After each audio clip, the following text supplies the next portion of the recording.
E aí, pessoal, tudo bem? Sejam bem-vindos a mais um episódio do Confessional Podcast. Hoje, dando sequência à nossa série sobre os solas, falaremos sobre o quarto sola, ou sola fide na nossa sequência. Ronaldo, o que a gente pode falar sobre sola fide? O sola fide, gente, é talvez o sola mais importante de todos os cinco. Por quê? Porque foi o movimento talvez mais radical da reforma em termos de botar o pé mesmo, assim, olha, isso aqui é o que a palavra diz. Enquanto que quando, por exemplo, nós temos o movimento de contra-reforma no Concílio de Trento, uma das coisas que foi realmente dita, e está lá nos cânones do concílio, da contra-reforma, do Concílio de Trento, você tem dizendo, com todas as letras, que aqueles que afirmam que a justificação é somente pela fé, seja anátema. Então, de fato, o ponto que vamos tratar hoje é um ponto divisor de águas entre a doutrina reformada e a doutrina católica romana. Somente a fé em Jesus Cristo, como o único meio para a justificação, é, de fato, um tema que foi levantado por Martinho Lutero e que foi desenvolvido pelos reformadores subsequentes e que é, ainda hoje, um dos pontos centrais. Como Martinho Lutero disse, sob essa doutrina, a igreja fica firme ou ela cai. Ronaldo, por que Romanos 1 é tão importante para a gente? Boa, boa. Essa é uma pergunta importante para a gente considerar, porque Romanos 1, 16 e 17, versículos 16 e 17, foi exatamente o texto que o apóstolo Paulo desenvolveu e que Martinho Lutero teve seus olhos abertos sobre a justificação pela fé. Então, quando Lutero, com as luzes de velas, estava lendo o texto grego, ditado inclusive por Erasmo de Roterdã, de Romanos capítulo 1, versículo 16 e 17, e percebeu que a expressão que estava sendo voltada a respeito da justiça de Deus não se referia a uma justiça retributiva de Deus, em que o Senhor, aquele Deus vingativo, estaria derramando sua justiça, mas muito mais cumprindo ela através de Cristo. Ele pôde perceber que o amor de Deus, a graça de Deus, se mostra e se revela através dessa justiça cumprida no Evangelho. Deixa eu ler o texto para a gente entender o que eu estou falando aqui. Pois não me envergonho do Evangelho, porque é o poder de Deus para a salvação de todo aquele que crê, primeiro do judeu e também do grego, visto que a justiça de Deus se revela no Evangelho, de fé em fé, como está escrito, o justo viverá por fé. Então perceba que tem duas palavras centrais aqui, ou três palavras na verdade. Evangelho, justiça e fé. E essas três palavras são importantes para que a gente possa compreender a doutrina da justificação. Então, quando o apóstolo Paulo disse que o evangelho, o poder do evangelho está exatamente nessa justiça de Deus que se revela nesse evangelho, nós podemos observar o fator fundamental que é a doutrina da salvação em Cristo Jesus. Porque o que é o evangelho? São as boas novas. Essa salvação em Cristo, na cruz do Calvário, e em como Cristo cumpriu plenamente a justiça de Deus que outrora era contra nós, mas que agora, cumprida, ela nos é favorável. Por isso, justificação pela fé no Evangelho. A gente, quando se depara com... Toma conhecimento, na verdade, disso que você acabou de falar, é até muito forte, até para as pessoas que vêm de raiz de igrejas que são reformadas mesmo, porque algumas delas acabam não trazendo isso com tanta ênfase, né? A gente tem vivido em tempos diferentes, graças a Deus por isso, de as pessoas estarem enfatizando algumas coisas importantes, e uma delas é essa. A gente está percebendo, né? Você acabou de expor para a gente parte do texto de Romanos. Quando a gente fala de justificação, a gente ainda continua na carta aos Romanos. Sim. Né? Eu acho que você pode falar para a gente também a respeito de Romanos 4 aí para a gente, para poder dar uma base boa. Uhum. Como é que isso pode ser complementado e ampliado para a gente entender melhor isso aí? Sim. Veja, A carta aos Romanos é a carta do Evangelho. É a carta que o apóstolo Paulo desenvolve o tema do Evangelho de forma mais pormenorizada, né, mais profunda. No capítulo 4, depois de ter exposto bastante sobre o pecado do homem, no capítulo 4 o apóstolo Paulo faz uma mudança de tema, de tom, quando ele começa a propor a beleza do Evangelho, a transformação do Evangelho, e como isso se manifestou primeiramente em Abraão e depois vai se manifestar na igreja. Eu não vou ler o texto porque é um texto longo, mas é fundamental que a gente entenda a expressão que o apóstolo Paulo usa no versículo 9 e que talvez seja o ponto talvez mais importante do texto. Vem, pois, esta bem-aventurança exclusivamente sobre os circuncisos ou também sobre os incircuncisos? Visto que dizemos, a fé foi imputada a Abraão para a justiça. É exatamente aí que se conecta o tema justificação e fé. Abraão, a história está relatada em Gênesis, é aquele homem que foi escolhido por Deus para uma grande nação e que tinha como sinal dessa aliança que Deus fez com Abraão a circuncisão.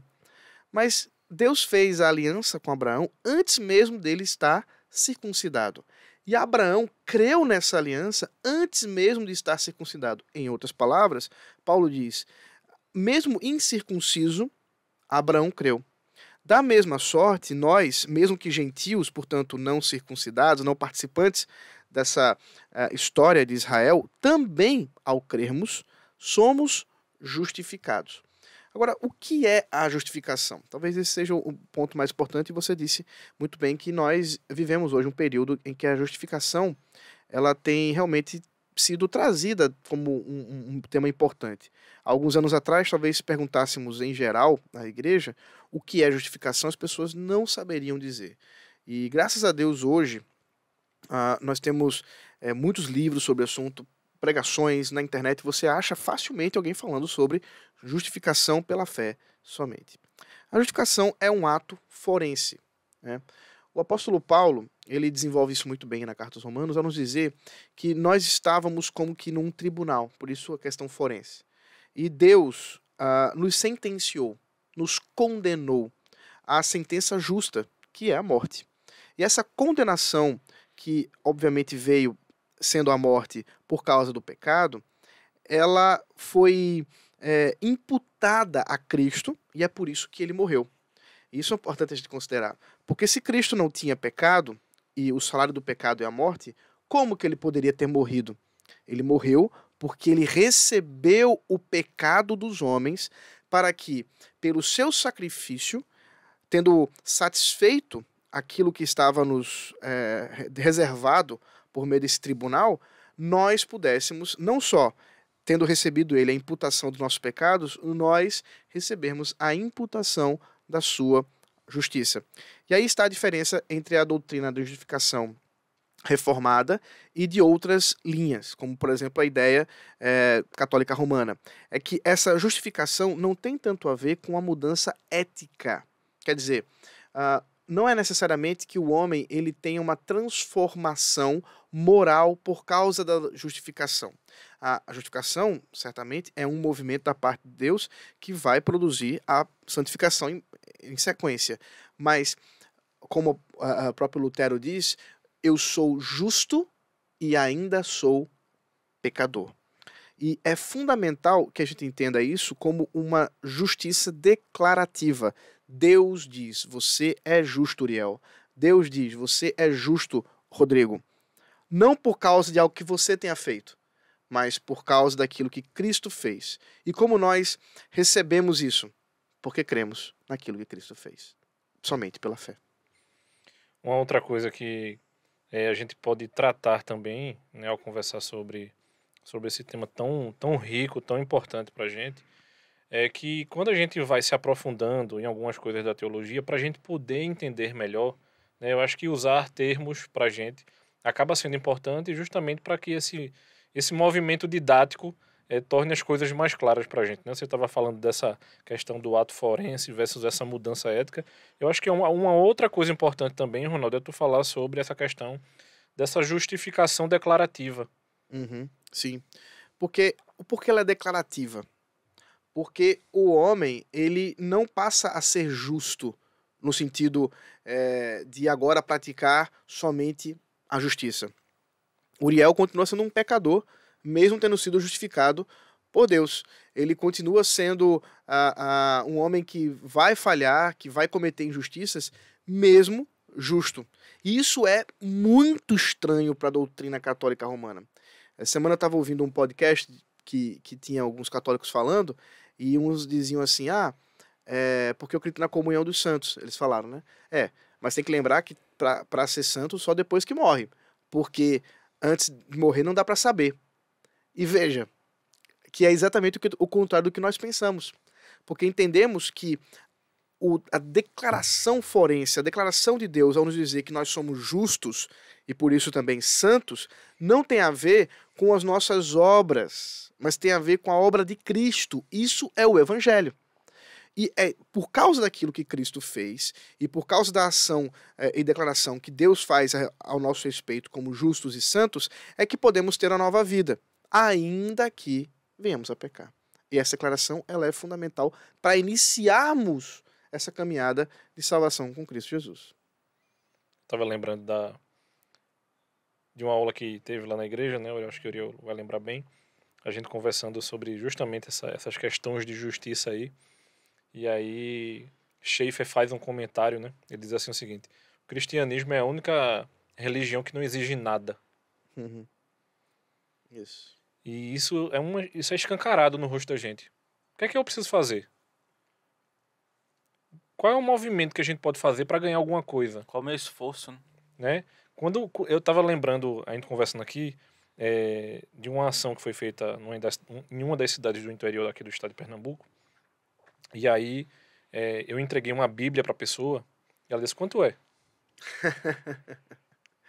Porque havia uma seita na cidade vendendo. Uhum. Perfeito. Então, assim, um dos grandes impactos para essa pessoa foi a gente entregar sem cobrar nada. Sem cobrar nada. Eu tô dando uma Bíblia a você. Isso é muito impactante porque é justamente como se a nossa vida tivesse em torno de trocas. Não, eu sou amigo de Uriel, porque Uriel pode me oferecer alguma coisa. Isso. E se Ronaldo puder me oferecer alguma coisa, eu me torno amigo dele também. E é como se a gente quisesse trazer isso para nossa fé também. E aí é quando não somente Lutero, mas os reformadores escancaram isso pra gente, né? Exatamente, perfeito. A gente considerar que, de fato, essa obra da justificação, ela é uma obra gratuita e de graça por causa daquilo que Cristo fez, e isso é tão maravilhoso, mas é tão assombroso. Porque, em geral, nós temos essa necessidade de tentar retribuir. Em geral, nós temos essa tentativa de, eu recebi isso aqui, eu preciso pagar de algum jeito. E a boa notícia é, já foi pago. Já está pago. Não tem mais nada. E é por isso que lá em Romanos capítulo 8, o apóstolo Paulo vai dizer: que condenação há? Como que pode haver condenação para aqueles que estão em Cristo Jesus? E eu acho assim, se o indivíduo quer ter algo em troca para fazer, já que a gente vive muito nessa rotina de compensação, né? A gente, igual o Rodrigo deu o exemplo da Bíblia, a pessoa já pergunta quanto que eu devo, né? Porque a gente sempre acha que se alguém faz alguma coisa, a gente tem que retribuir. É a gente pensar que a ideia é que foi pela graça e a nossa resposta para isso é a fé que a gente precisa ter em Cristo. Uhum. É nós lembrarmos que a justificação somente pela fé em Cristo Jesus. Então você não tem nada além das suas forças para dar. Você tem além da sua vida em plena comunhão com Deus para colocar em fé aquilo que você está fazendo por causa de Cristo. Então não tem esforço que você vai fazer, mas responda com fé. Creia. Creia somente. Eu acho que isso chega exatamente no outro tópico que a gente quer falar, que é a respeito dessa justiça ativa e passiva. Uhum. Sim. Quando a gente começa a tomar conhecimento dessa diferençazinha, algumas coisas vão sendo clareadas pra gente também. Acho que tu pode explicar melhor isso pra gente também, Ronaldo. O que a teologia reformada crê a respeito da justiça ativa e passiva de Cristo? É que aquela pergunta de criança, né? Se o Senhor Jesus Cristo veio para salvar pecadores e ele fez isso aos 33 anos, por que Jesus não mandou, melhor dizendo, Deus não mandou, Deus Pai não mandou Jesus, já com 33 anos, para a cruz? Para resolver. Por que isso não aconteceu direto? Essa é a pergunta de criança. E a resposta é, porque ele precisava cumprir a lei. era necessário que durante esses 33 anos ele cumprisse plenamente a lei, porque nenhum de nós foi capaz de cumprir. Desde Adão, todos nós somos quebradores da lei. Mas ali está um outro Adão, que obedeceu totalmente, daí essa obediência ativa, essa justiça ativa. E, portanto, ele se torna não só inocente, quer dizer, ele não só não cometeu o pecado, como ele cumpriu toda a lei de Cristo. E nesse sentido, quando ele estava na cruz, morrendo a nossa morte, nós também recebemos da parte dele essa justiça, porque nos tornamos cumpridores da lei por causa do cumprimento que ele fez. Por isso podemos ser chamados de justos. Não que nós tenhamos de fato cumprido a lei, mas porque ele a cumpriu em nosso lugar, nós podemos. Essa ligação, essa união que há entre o crente, aquele que tem fé, e Jesus Cristo naquela cruz. E, portanto, recebe a justiça ativa, como também a passiva, que é o quê? É Cristo recebendo a imputação dos nossos pecados, da ira de Deus. Tem um livrinho, e eu nem sei mais se esse livro é editado em português, mas eu lembro que eu tinha ele, eu emprestei e nunca mais apareceu para mim. Que era o título do livro do R.C. Sproul. Salvos de quê? Se você tá com esse livro de Ronaldo e tá assistindo o episódio, você pode devolver. Exatamente. Deixa na portaria da casa dele deixa pra na não ficar portaria, feio. É melhor. Verdade. Pior que eu sei até quem foi, mas eu não vou dizer não. Quiser, eu faço um corte. E mando, né? Oxi. Salvos de quê? E esse livro, ele começa na introdução dizendo que essa pergunta, esse livro veio com a intenção de responder uma pergunta que muitas vezes ou melhor dizendo, uma resposta que muitas vezes está nos caminhões, nos adesivos do carro. As pessoas dizem assim, Jesus é a salvação. Aí ele disse, e se um incrédulo estiver lendo aquilo ali pela primeira vez? Jesus é a salvação. A pergunta é, do quê? Outro poderia perguntar assim, mas ele me salvou do quê? Ou ele vai salvar as pessoas? Ou pra que eu preciso, né? Exatamente. Que salvação é essa? Para que eu preciso dela? E o Sproul, então, ele trabalha muito bem que não só do pecado, mas especialmente da ira de Deus. Nós fomos salvos porque, obviamente, a quebra da lei nos levou à ira de Deus. E aí o Senhor Jesus Cristo, ele toma sobre si a ira para que nós pudéssemos ser salvos dessa ira, a fim de que agora fôssemos chamados justos. Uma outra coisa que eu estava pensando aqui é o seguinte. Normalmente a gente tem muita dificuldade de entender essas questões históricas relativas à redenção, mas se você se aprofundar um pouquinho mais para estudar e conhecer, você vai perceber que as coisas relativas à salvação, elas não flutuam historicamente. Sim. Então Cristo não ia ser solto aos 33 anos Isso. na história da redenção. Isso. Ou qualquer outra coisa que aconteça, até coisas que a gente acha tem dificuldade Porque de tem uma entender. história sendo contada. Existe um trilho ali, então a coisa não está sendo No teatro de Deus, esse personagem não dava pra cair de paraquedas, né? Exatamente. Tem um enredo, né? Tem todo a lembrança de Adão, como Ronaldo bem disse, o cumprimento da lei, né? Tudo isso tinha que ficar claro, não só para aqueles daquela época, mas principalmente para nós lembrarmos de todo esse processo, de todo esse teatro. É como se a gente enchesse 10 bexigas aqui na sala e de repente uma estoura e depois a outra. E a gente, eita, estourou primeiro a terceira e depois a sétima. Como se isso fosse possível dentro dessa história da redenção. Isso. Tem que ter uma ordem. Então existe uma ordem aí, esse trilho tá sendo muito bem executado. Então, assim, foi encaixado perfeitamente dentro da história. E Cristo cumpriu perfeitamente também. Sim. E esse cumprimento é na história. No tempo e no espaço. No tempo e no espaço. Como diz aquele cântico do Vencedores por Cristo. E é isso que a gente precisa lembrar. Que aprove ao Senhor fazer isso no tempo e no espaço. E, portanto, meios ordinários foram utilizados. Como, por exemplo, os romanos crucificaram a Cristo. Eram os romanos que estavam fazendo isso. Mas nós sabemos que ele que se entregou. Ele mesmo disse que ninguém poderia fazer isso se ele não estivesse permitindo que acontecesse. Se o Pai não tivesse dado poder e autoridade para os próprios governantes de Roma fazerem isso com ele lá em Jerusalém. Eu acho que para a gente finalizar, a gente pode tocar num último ponto aí. Eu gosto bastante desse ponto, que é por que eu não participo da justificação e quais as responsabilidades que eu tenho a respeito da santificação. Muito bom. Porque uma vez que a justificação é um ato declarativo, em outras palavras, é Deus quem faz, somente Ele, a santificação não é bem assim.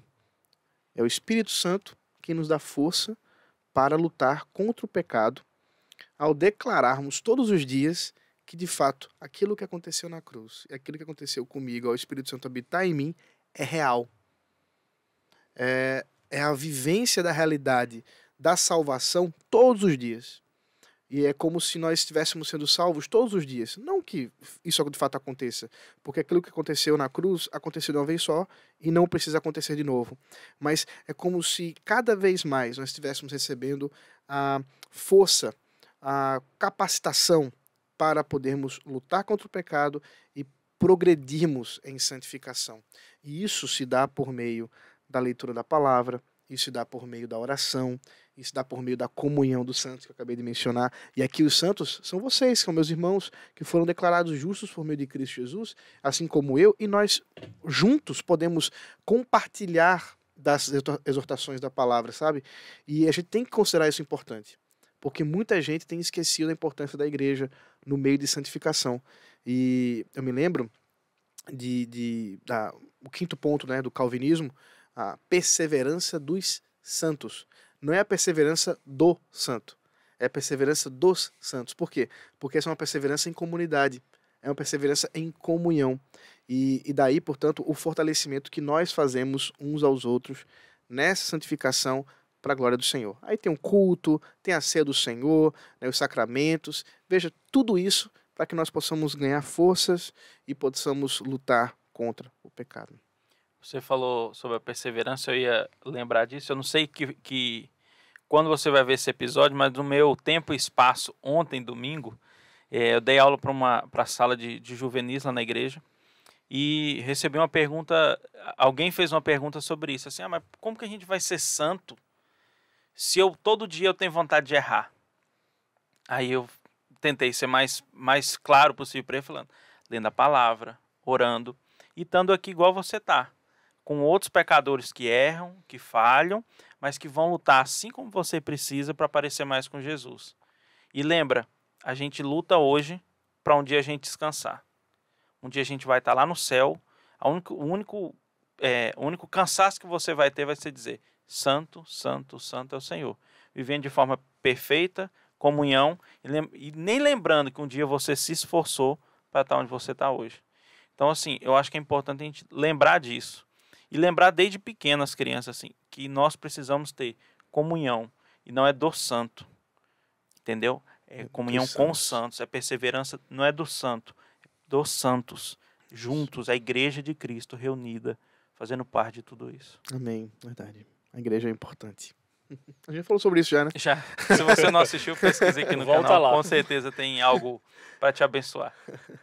Bom. E eu acho que é isso, né? É assim. Se você foi edificado, compartilhe com seus amigos, afinal a comunhão é dos santos, então compartilhe com os santos. Se você ainda não está inscrito no canal, se inscreva aqui no canal, curta, compartilhe, deixe seu like e faça com que outras pessoas assistam esse projeto. Afinal, o nosso intuito é esse, pessoas sejam edificadas através da exposição clara, bíblica e confessional da Palavra de Deus. Fiquem com Deus e até o próximo episódio.